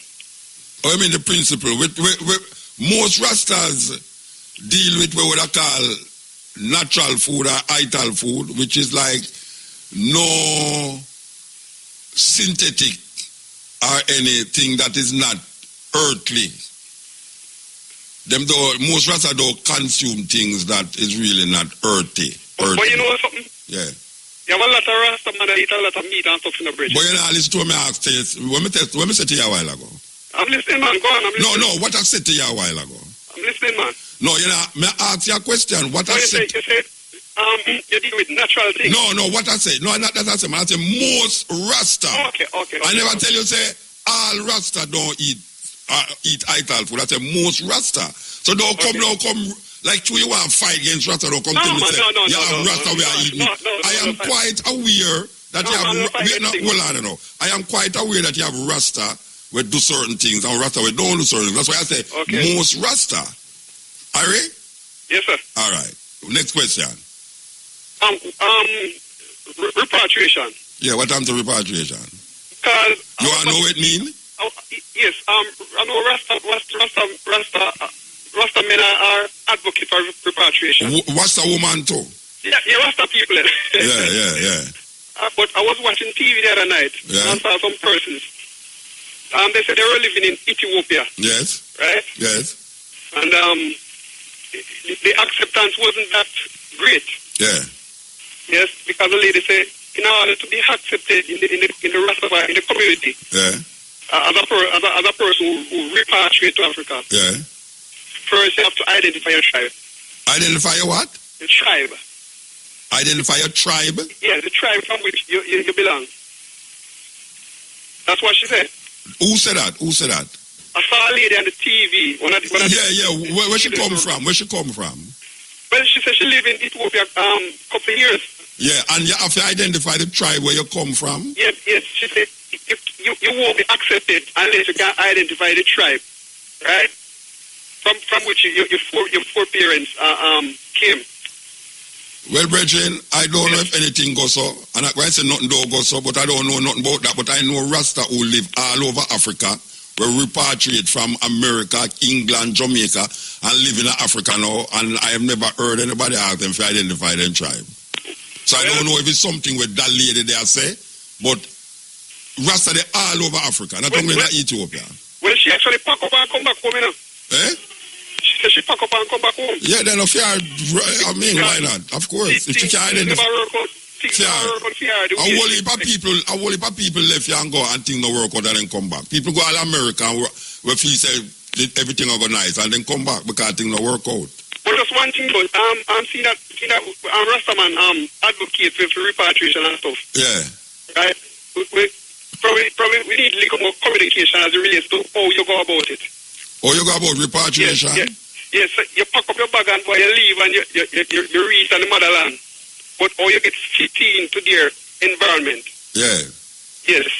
So you want a Rastaman call from Africa and tell you how him do it? I will have him all them children, them and him house and him land in Africa? No problem, man. No problem. I listen to all right. Well, a whole heap of them I listen to you now. Because I know a whole heap of Rasta in Ghana, in South Africa, in Ethiopia who set up themselves properly, have them business ago, and them left Jamaica like 10, 20, 30 years ago, and them is just functioning just like any ordinary citizen in Ghana, in Nigeria anyway. All right? Yeah, man. Respect, man. Yeah, blessed, man. Yes, this is the Stepping Razor. I got to forget which program I on, but it always come out that way there. Kind of look like night all show. Yes, Stepping Razor coming through. Make way go to this song, you know, because the youth them make some song where you really have to listen to. Trust me, you really have to listen to it. Yes, cut in, step in. EL. Yes, most greetings. How you doing, man? All right, man. First and foremost, I wish every mother happy Mother's Day in advance when it comes Sunday. Rain or fall away there? No, rain or fall. You in a factory? No, man, I drive. Okay, all right. Yeah. How am I turning now? Happy Mother's Day, you talk about. Yeah. I have a question for you. What is the principal reason why you agree with Martin Oplano that Rastafari need a new faculty of thinking? What is the reason why what? What is the principal reason why you agree with Martin Oplano that Rastafari need a new faculty of thinking? Yeah, because I say Rastafari because of the Judeo-Christian mindset and move from the true essence of a Rastafari did really start for. That is why.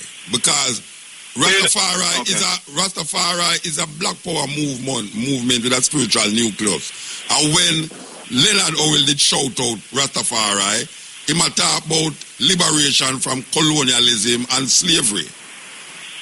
And through that, we develop a certain cultural manifestation, cultural perspective. What we find out now is that Rasta seem to be falling for the same things them with them say them never did not deal with in terms of cultural expression and the divinity.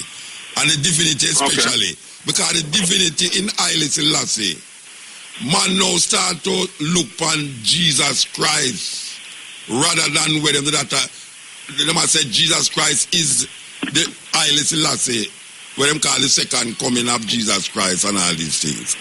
So true that now, most ones now, not most ones, but a whole heap of ones now, start to divert from the essence of Rastafari in terms of the liberation and the Pan-Africanist consciousness to a more like passive resistance, a more passive vibes of, you know, who Rastafari is supposed to be. You know, it's like, it kind of get, in other words, it gets soft to me. It gets soft.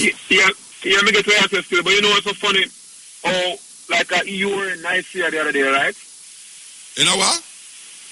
You did a Turkey with it, Nicaea. Turkey, you know, yeah, Constantinople, them used to call it.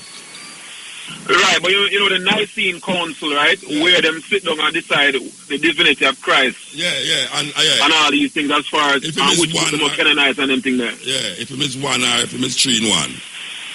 Right, so it kind of almost seems like say this new faculty of thinking where individuals will come together and determine the imagery or the path to Rastafari is somewhat similar to that kind of sitting down. Yeah, but nobody now sit down and do that. You see, nobody now sit down and do that. Nobody now sit down and do that. What happens is that Rastafari have a cultural expression. Most people gravitate toward the culture of Rastafari, you know.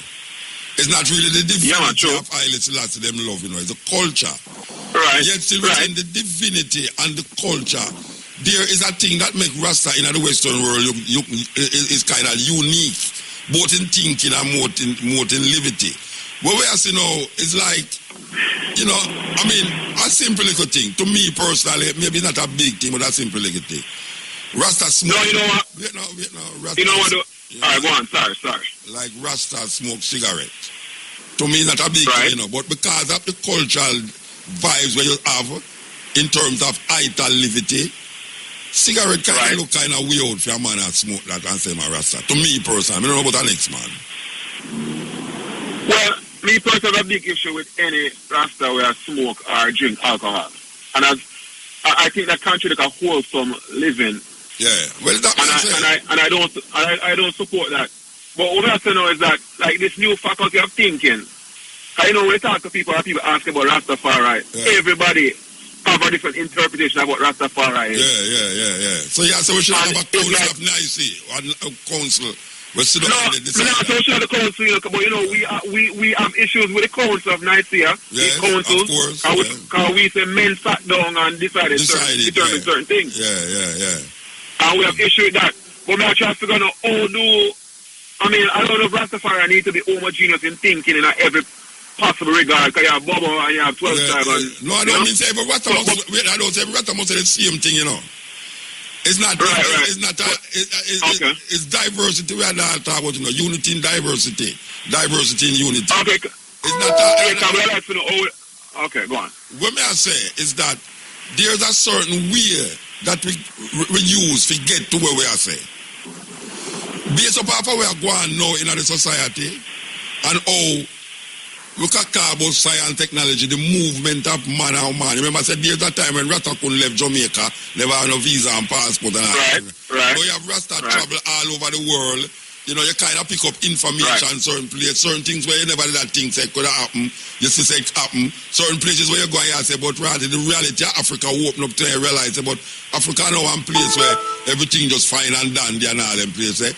The interpretation where you did have, you need to go over it again and think it out. Think it out differently now because of the information that is presented to you in this time. Yeah. You can't hold on a 4,000-year issue to deal with the context of where going and righteous on. You understand?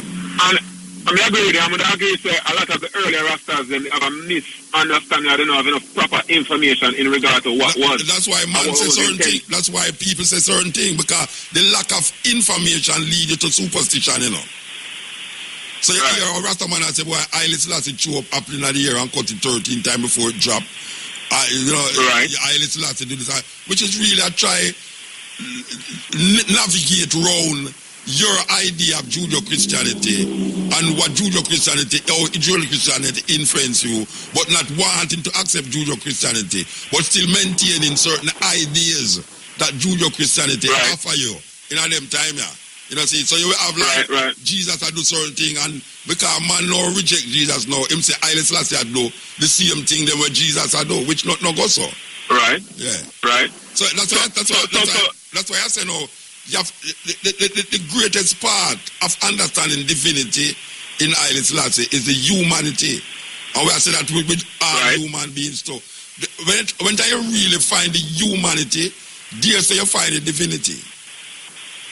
I agree. Yeah, so it's that. But I'm trying to figure out how Rasta that go about, because you know, especially in Jamaica, as recent as when the Prince just reached, and it's like most people in the home of Rastafari don't understand what Rastafari is all about.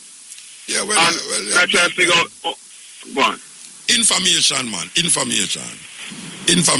The need for information. Most of this new faculty of thinking can, you know what I mean, can be embraced by all Rastafari and get rid of the misconceptions what them are hold on to, and them can bring forward this new thinking where can properly represent Rastafari. It's like how you say no, you know, like Rasta drink rum and get drunk. Yeah. You have Rasta where we defend that, you know.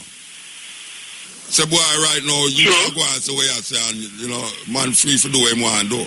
Them think there's madness. It's madness. But you know, your philosophy, you know, you have I know nobody else have the philosophy in a certain aspect as what you have, especially as it relates to Haile Selassie. And I guess we have to call him back to the stepping. But when me come and say, I web man, me go months go ear man, I say, you know. I know me bring it up, you know. Me just articulate. Okay. Yeah, you talk about the evolution, you know. Yeah, you talk about the evolution over the years, you know. Because me used to be a 12 tribe. Watch, I used to be a 12 tribe, you know. Right, yeah. I mean, left 12 tribe because apart from them decide, say, boy, right now, me say me do certain thing. Me left 12 tribe because me never see that liberty there as a Rasta liberty. Yeah, I know the only question I have still, because you know, you say Haile Selassie is Almighty, right? Yeah, and Almighty you also contend that, go ahead. Almighty I, Haile Selassie the Almighty I. Yeah, and you also so you know, subscribe to the notion of God as a Judeo-Christian. That's why I don't say Haile Selassie is the Almighty God. Never hear me say that yet. You never hear me say Haile Selassie is the Almighty God yet. Yeah, so that's what I was going to say. He's the Almighty what? You know, Almighty what? No, let me just say, Emperor Haile Selassie is the Almighty I.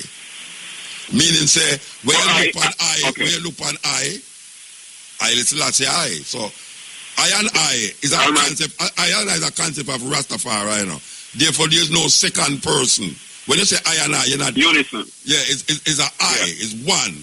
So when I say the Almighty I, is the divinity within I talk about. And I recognize that in Haile Selassie. Okay. Anyway, we have to move. I think that's a very seminal thing. That's a very seminal thinking. And all right, we have to move. Next time I come back a nice time. Yeah, next time I expound upon it. All right, listen up, top draw, Lala, pick 2, pick 3, pick 4. Cashpot drive time draws are up next. This is the Stepping Razor, the art of war. Yes. Ill. Yes, Muta. Yeah, blessed man. Yeah, blessed. Yeah, originally first reading about a book, about the prophet, I think him get cut off. About Daniel. Yeah. Last night. Yeah, man, seeing. Yeah, well, I'm the author, you know, so it must have. You're the author of which book? You're the author of the book where you might talk about. Yeah, seeing. Okay. And well, if I say, you know, I make reference, I do want to get some more of feed regarding what's in the book, you know. No, him say, according to him feel said this book, whosoever the book author is the most authentic interpretation of what him feel say Daniel did a deal with 4,500 years ago. Yeah, but every man, you have to understand that, man. Every man not believe them thing and authentic, you know, because most likely who will teach themselves down because a man is in his own rights. However, every man has their own interpretation, and that's the most powerful blessing each man receive, and one of the most powerful blessings. Each man has their own interpretation. Every man have only interpretation of what? Well, Anything. If a man write a book. Yeah. If a man write a book. Yeah. Like for instance now we are talking about Daniel. Yeah. And every man have a different interpretation of it. What is the purpose of that? That every man come with a different interpretation of one man book. Well, as I say, where you say as right, no, you print out. As wrong. No, me not about what me say, you know. Me I say. No, I speak universal. I'm not speaking you in particular. Universal. So you might say, you're supposed to do by turn around. You might say what? And a next man might say he will be going through a door, not front way, not facing the door, front way, head way. But he might turn sideways. That's probably how he verge his best possibility of entering. Yeah. So, as we say, every man have his right. You write a thing and your interpretation, and this man might see it at a different level. You can't. Yeah, but I know you write it. Is it something we write 4,000 or 5,000 years ago? Well, that is true. Yeah, then if somebody write something 4,000 or 5,000 years ago, and 1 million man come and write for them own interpretation of it. Yeah. How you know, so when one of the man them in the 1 million have the right interpretation of where the man write 5,000 years ago?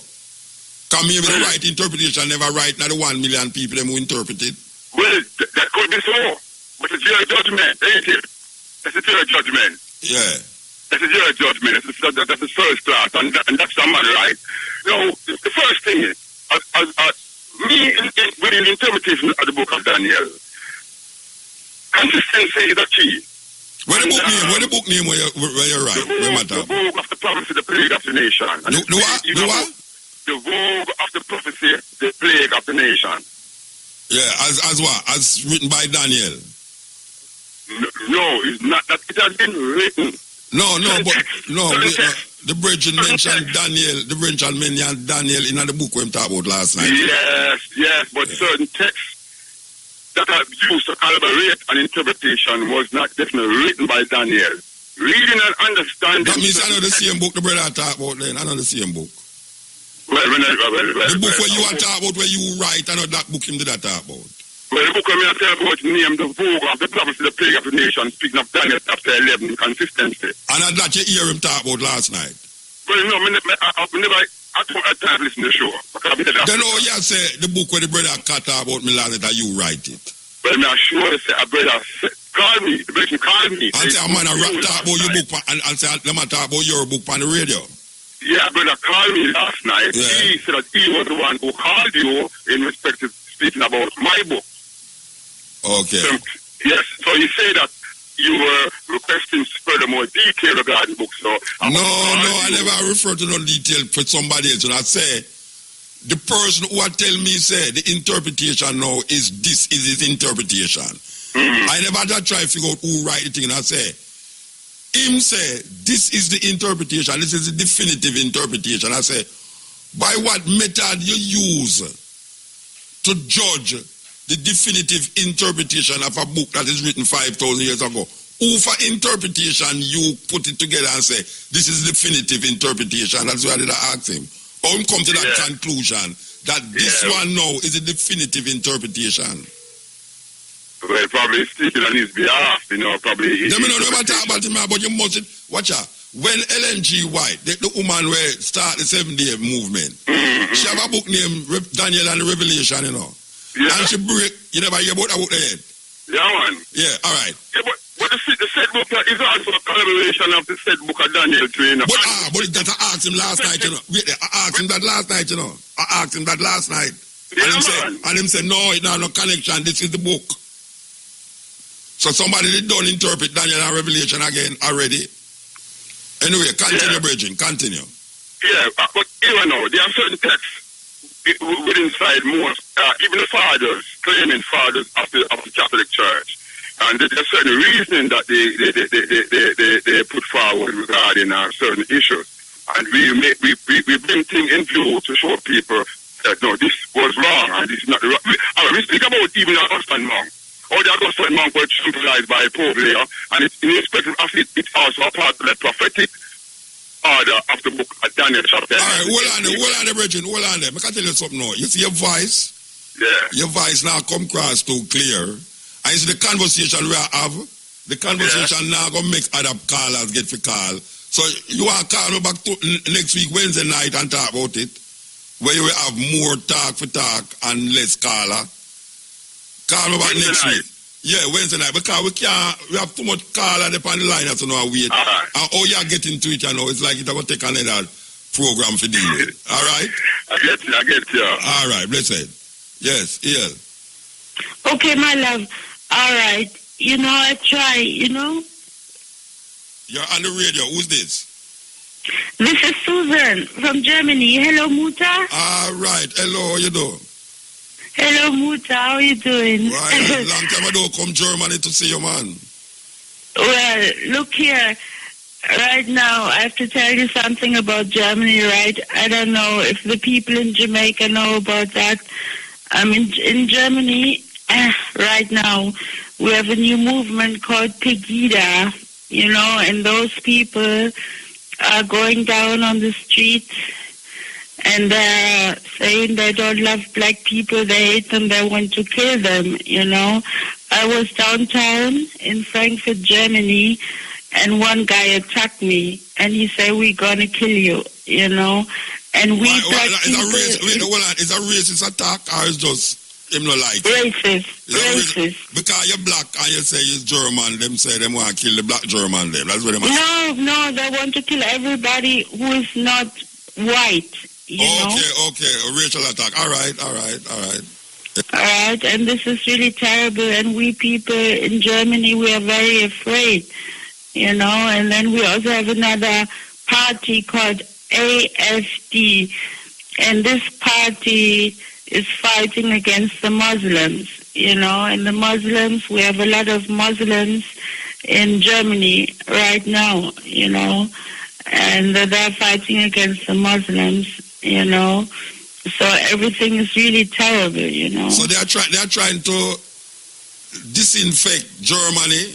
That is what they're trying to do. They're trying to say, all of you... Well, you know what I say? Me, Susan, right, you know, I know the Germans, you know, and, you know, I call it the Hitler gene, you know, so it all comes back, you know, it all comes back. When I was 16, you know, I grew up in Germany, right? Yeah, I know that, yeah.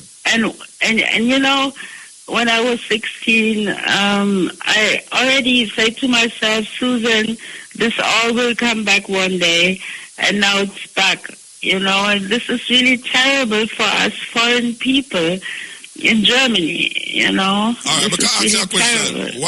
You called me last year and you said that you feel for commit suicide. Why yes. Why you say that?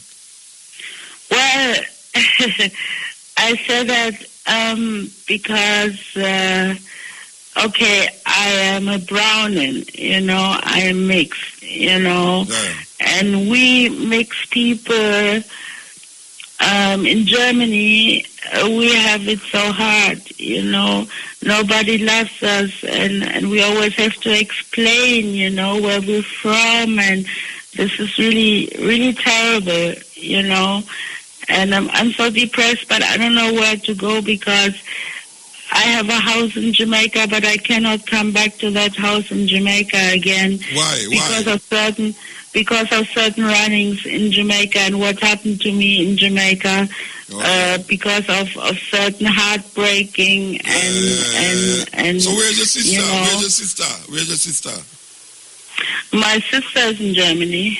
Okay. Gisela, right? So you're and I want to say, I love you, Jamaica. You know, you are so beautiful. I love the country so much. You know, but it's just too much bad things happen to me in Jamaica. You know. Yeah, we understand. And so I cannot come back at all. You know. So and I want to go to America. I want to go to New York.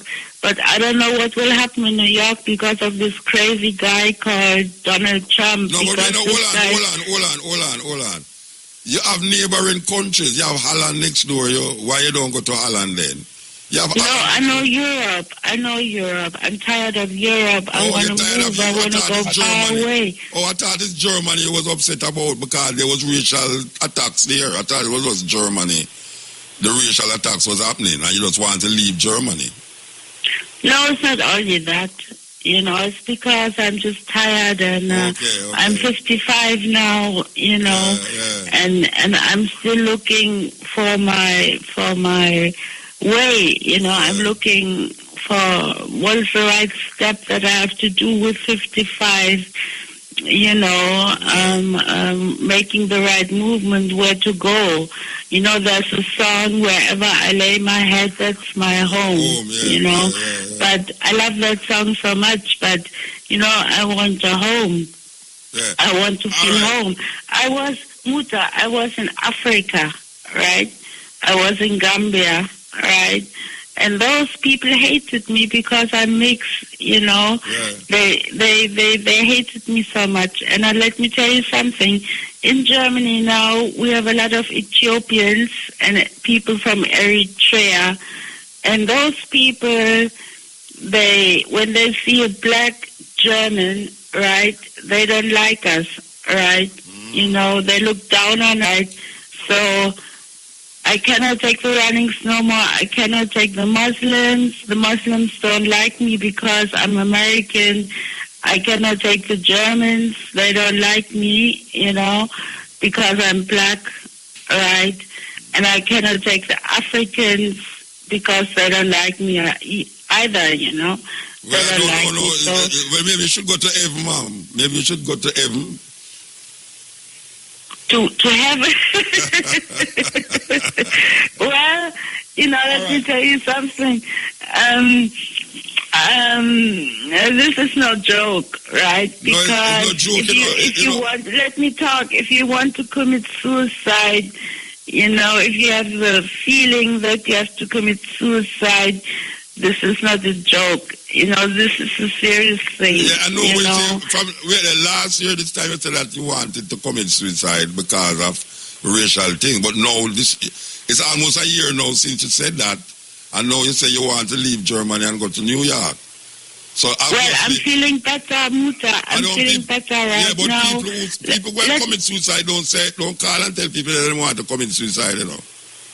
Pardon me? People who's going to commit suicide, them don't call people and say them going to commit suicide. Let me tell you something, Muta. I feel better now. I know that. Obviously you feel better.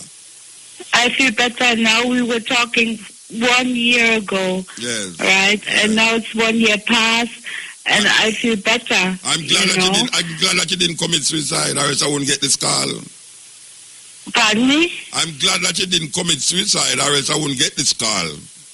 Well, I'm a beautiful black woman. I realize that. I know that. And Muta, anyway, I have to move. You want to hold on because I have to move. Adverse me. I don't know. Your phone thing went junk up. But you want to Muta, I want to say greetings to some people. I want to say greetings to Tabby Diamond. I want to say greetings to Marcia Griffiths. And I want to say greetings to Miss Ricketts in Savannah Lamar. And I want you to check out Natural Food. You know, it's an Ital food place at Hilton Avenue in Jamaica. Okay. Right? All right. So okay. Keep the link, okay? Love you, Muta. Love you, Jamaica. Yeah, I already give thanks. And I want to say hello to Abel and Ruth and Brookie. All right. Yes, step in. Last call. Yes. Greetings, blessed man. Quick brethren. Time ago. Rastafari. Give thanks for the feminine energy music wise, you know? Yeah, man, of course. Yes, You know, the Mother's Day vibes. I just want quickly endorse that, you know, as something dear to I and I. And you know, couple some time ago, Sister Andrea, they do a thing for Naira FM. And I might enter something very short, you know, and win too. It go similar to this. Perfect love to our beloved mother. We pause and pause and pause because our beloved mother is the best mother in the whole wide world. Isn't yours? All right. Yeah, man. To Just all, like to that. all the mothers. Give thanks, brethren. Same to the eye. Yeah, man. You come down here tomorrow? One Ethiopian to the next. Blessed Ethiopian liberation day, you know. All right, brethren. Yes, I. Yes. So we say give thanks to the moment. Give thanks to Tony. Give thanks to Neil. Hello, really participating in the program today. Give thanks to me hungry. Will keep me alive every week. So give thanks to that. So you will say now, tomorrow again, but not on the year, but you know, say we're out in the square, Ocherios. May I tell you, 20,000 people. Me tell Andrea say 20,000 people are going out there, don't you say, when me attack say. All right, watch out, see what will happen tomorrow. All right. So we're going to close with this. We want to say all the mothers and all the mothers to be remember you, and Sunday we're going to remember you still continuously. And we want to play this one for all the mothers out there who know say them is good mothers.